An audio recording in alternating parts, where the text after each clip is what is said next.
hoe ny avaradrano iny tsika maranantsika ny resaka baolina kitra satria dia natao teny ampianjana Mboamalaza ny lalao famararana ho amin'ny fedinany to amin'ny distrika izay nandraisan'ny commune enina ambin'ny folo Anjara eny amin'ny faritra avaradrano iny.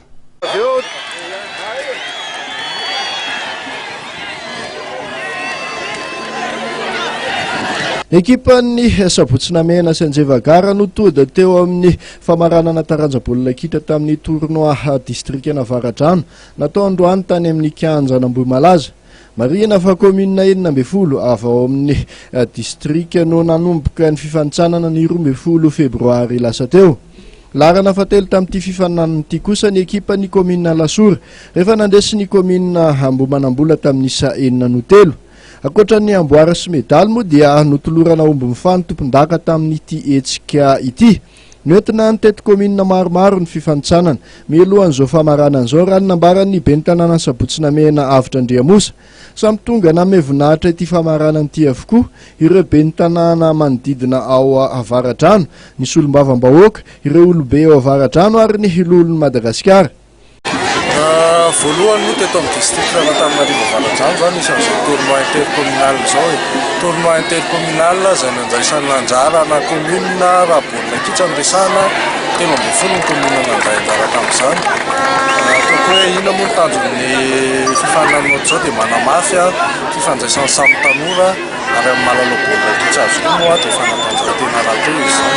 Hitanareo zao amin'izao be da be ireo maire tonga manome voninahitra ireo koa ireo manam-pahefana rehetra eto amin'ny district na eto amin'ny faritany Antananarivo. Zao ny tanora be da be na mijery ary be da be ireo manamafy zany fa azo atao hoe nanomboka teo ary ezahana moa namonjy azy isan-taona mihitsy satria fahombiazana azo atao hoe fahombiazana tanteraka be da be koa ireo atao hoe ireo manohana any kopy ary zany dia atao hoe lehibe dia lehibe no manjesy any amin'ny 2e place na 3e place ny district. Kezakilan'izay dia nitondra fisaorana manokana ny lolona Bertin Randriamiaingo ny solombavam-bahoaka Andria Amintantso Benjamin tamin'ny fanohanany ity fifaninanana ity. Tsy ny lolo Madagasikara ihany nefa maro ireo nitondra ny anjara brikiny tamin'izany fikarakarahana n'ity hetsika ity izany.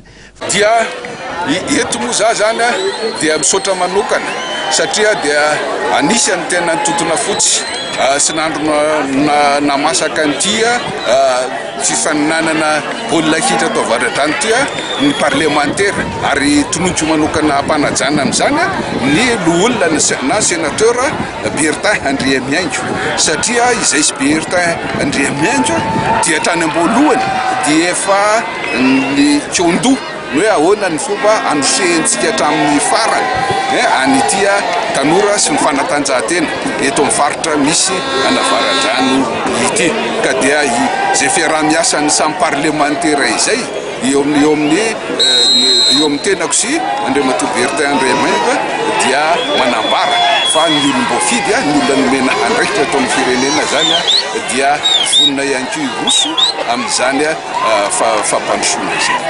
Fantatra fa efa miditra midingan'ny ampaefadalana ihany koa ny fifaninanana ho an'ny taranja basket sokajy lahy sy vavy.